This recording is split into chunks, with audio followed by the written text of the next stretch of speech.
कक्षा 8 के बच्चे ध्यान देंगे। आज हम लोग हिंदी सुरभि भाग 8 में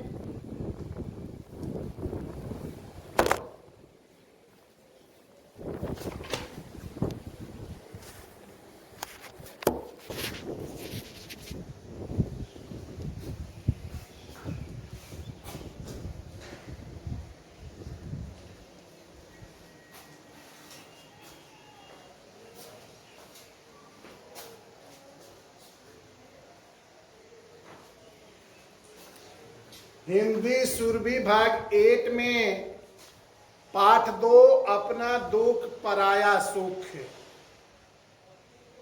अध्ययन करेंगे। लेखक संकलित है। तो सबसे पहले हम लोग देखें कि इस पाठ में क्या बताया गया है।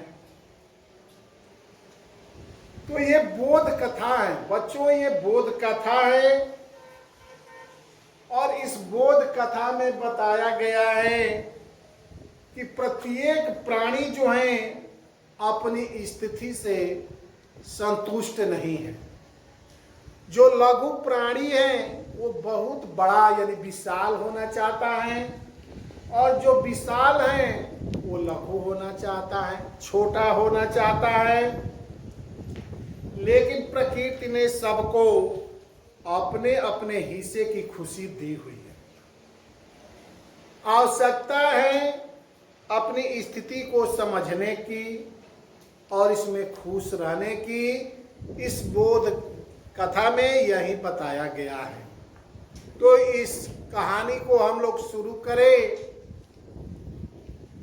कि बसंत ऋतु था, शुभारंभ था। न सर्दी थी और न गर्मी थी। फिर भी प्रातःकालीन हवा में खुनक थी। रात में धरती का बिस्तर भी गीला हो गया था। धरती का बिस्तर यानी घास वगैरह। ऐसे ही में एक दिन फुलवारी ओस से भीगी रात सोकर उठी थी। ओस की बूंदे जो है फुलवारी पर पड़ा हुआ था। हर पत्ती के हाथ में 2-4 ओस के मोती पड़े हुए थे। घास के हरे तिनकों ने उन मोतियों का ताज पहन रहा था। ओस की जो मोती थी उनके ताज के रूप में हो गए थे। उस दिन जब नंदन ने सोकर उठा और उठने के बाद अपनी फुलवारी की घास पर नंगे पांव बिना जूता चप्पल का टहलने लगा तो घास कराह उठी, दुखित हो गई। उसने अपने सिर पर अभय की छाया करते हुए अमलतास को देखा। अमलतास एक वृक्ष था बड़ा, पर अमलतास तो हवा के हल्के झोंकों में झूम रहा था। उस पर कोई विषाद नहीं था, उस पर कोई पैर नहीं रखा था। घास की कराह तो उसके कानों तक पहुंची ही नहीं।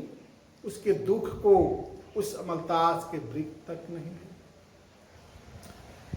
घास ने चीढ़कर मन में सोचा कि आसमान जो है जितना ऊंचा होकर भी अमलतास किसी का दुख दर्द नहीं समझता, क्योंकि अमलतास बहुत बड़ा पेड़ है, लेकिन इतना बड़ा होकर भी छोटे के दुख दर्द को नहीं जानता है। घास कहती है कि मैं सोचती थी कि यह मेरा रक्षक है, यह मेरी रक्षा करेगा, मेरे दुख में सुख में शामिल रहेगा, मुझे इसकी लंबी बाहों का सहारा है। लेकिन इसने मुझे सहारा नहीं दिया।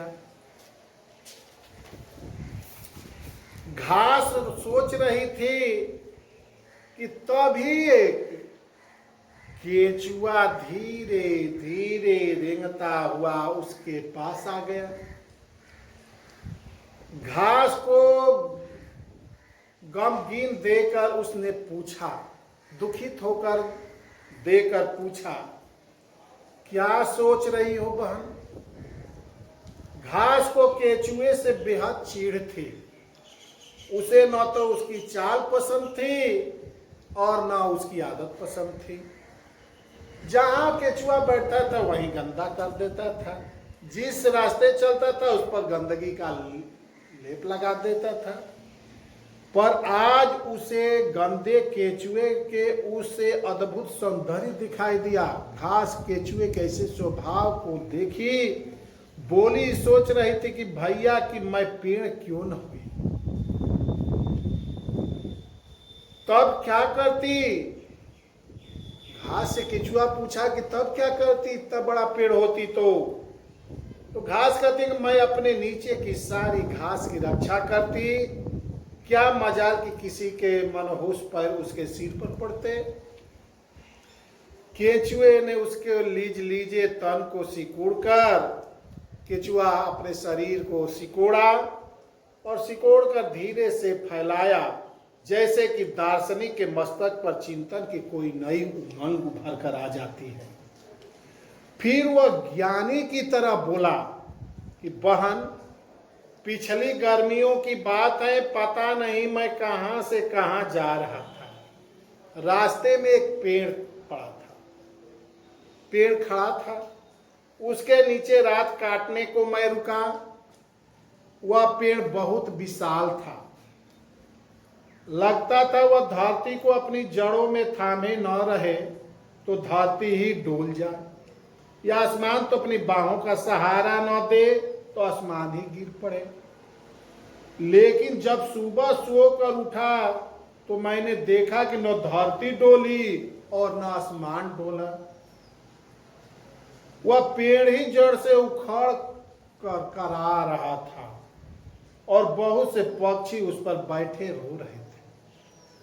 तो घास बोली कि बड़ा अच्छा रहा होगा वह पेड़, तभी तो उसकी मौत पर पक्षी रो रहे थे। केचुए ने कहा कि पगली है तुम, अरे वे तो अपने घोंसले उजड़ जाने के लिए रो रहे थे, पक्षी घोंसले उजड़ जाने के लिए रो रहे थे। तो पेड़ की कराह सुनकर मुझे तरस आया। मैंने उनसे पूछा, क्यों रो रहे हो भाई? तुम्हारी विपदा छोटी नहीं, विपदा माने दुख, पर इसे सहकर तो तुम और भी बड़े हो जाओगे। इस पर उसने बड़ी कसक के साथ कहा कि मुझे कभी अपने बड़प्पन पर अभिमान था, अब तो मैं भूलकर भी वैसा बड़प्पन नहीं चाहूंगा। अपने पैरों के तले की घास को मैं हिकाकत की नजर से, यानी छोटी दृष्टि से, हीन भावना से नहीं देखूंगा। कीड़े मकोड़ों के साथ बढ़ने वाली इस घास पर मुझे तरस आता है, पर आज मैं सोचता हूं कि मैं घास क्यों नहीं होता। अगर मैं घास जैसे छोटा होता तो उखड़ा नहीं होता, गिरा नहीं होता। घास होता तो क्या हुआ, अंदर मुझे उखाड़ फेंकता। तो इस कहानी का यही मतलब है बच्चों कि सभी प्राणी जो हैं अपनी स्थिति से संतुष्ट नहीं हैं। जो छोटा है वो बड़ा होना चाहता है कि बड़ा हो जाएंगे तो सुख मिलेगा, और जो बड़ा है वो छोटा होना चाहता है। लेकिन प्रकृति ने सबको अपने अनुसार जो है खुशी दी हुई है और उसी खुशी में उनका जीवन निर्वाह होता है। तो सभी बच्चे ध्यान दें, इस कहानी को आप लोग पढ़िएगा, याद कीजिएगा। कुछ मौखिक प्रश्न है कि पाठ में किस ऋतु का वर्णन है, तो शुरू में आया है कि बसंत ऋतु का वर्णन है, तो पाठ में बसंत ऋतु का वर्णन है। ओस का ताज किसने पहन रखा था, तो ओस का ताज घास ने पहन रखे थे। घास किस लिए करा रही थी, तो घास इसलिए करा रही थी कि नंदन ने नंगे पांव उन पर पैर रखा था। हवा में कौन झूम रहा था, तो हवा में अमलतास का वृक्ष झूम रहा था। पेड़ क्यों करा रहा था, पेड़ इसलिए करा रहा था कि एक अंधड़ ने पेड़ को जड़ से ही उखाड़ दिया था।